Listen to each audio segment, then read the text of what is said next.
On Yom Kippur, our Torah reading tells us to sacrifice two goats, equal in appearance and value, but sharing very different fates.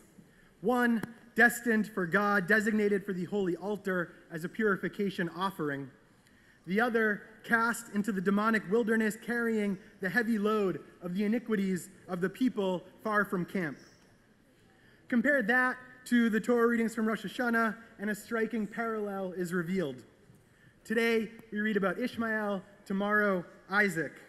Today, the sacrifice sent to the wilderness, Ishmael sent out from the house of Sarah and Abraham, cast aside in favor of the newly favored son, the cast-off, a living emblem of iniquity left to die in the arid desert heat. Tomorrow, the binding of Isaac, the choicest son, situated upon an altar on the mountain of God, given in love by a father with purity of faith and heart. Two goats, two sons, the same save for casted lots. The thin line between us and them, between good and bad, carved up with clinical decisiveness. How easy it is to cast off our own shortcomings, like Sarah. No matter how right she might have been, no matter how right we are, God coming to her aid and confirming her instinct when Abraham's paternal distress called into question the efficacy of her order. There's a rabbinic midrash, a parable of sorts, that illustrates the fraught dynamics of this biblical family saga we're about to read. It paints Isaac and Ishmael as two trees growing in the same orchard, entangled with one another. One grew vital potions, and the other fatal potions. And the farmer tending the orchard is left to ask, what do I do? If I water the vital tree, the fatal one will be nourished too. But if I don't water the fatal one, how will the vital one live? The farmer concludes, I am merely a tenant farmer in temporary charge of the orchard. Let me finish my tenure and then let the owner decide what to do. So too with Abraham, who later in life refuses to give a blessing to Isaac or Ishmael for fear that a blessing bestowed on one would nourish the souls of both.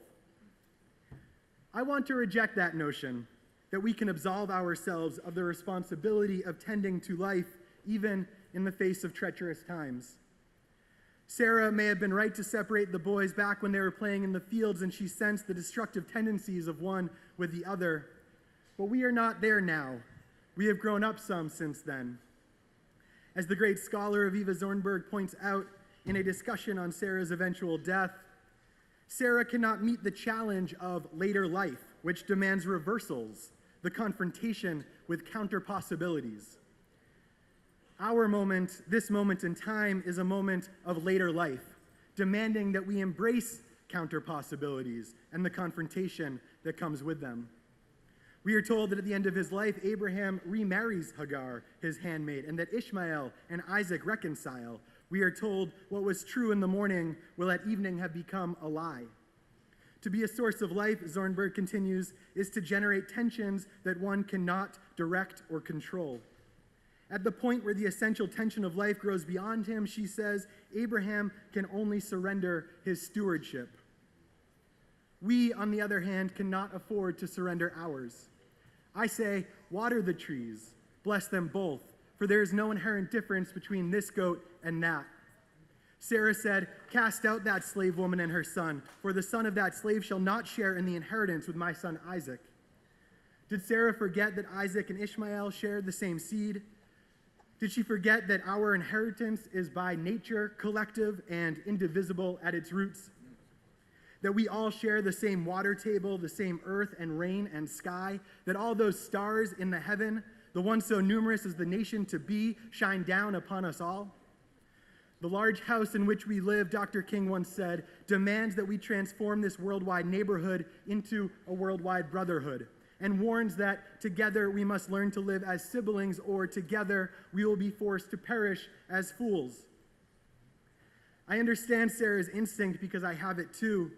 But my hope is that in reading this Torah portion this morning, we can foster within ourselves the resolve to never turn our back to life.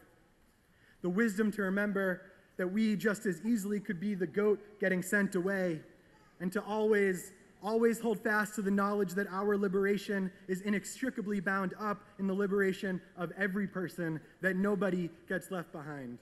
Shana Tova.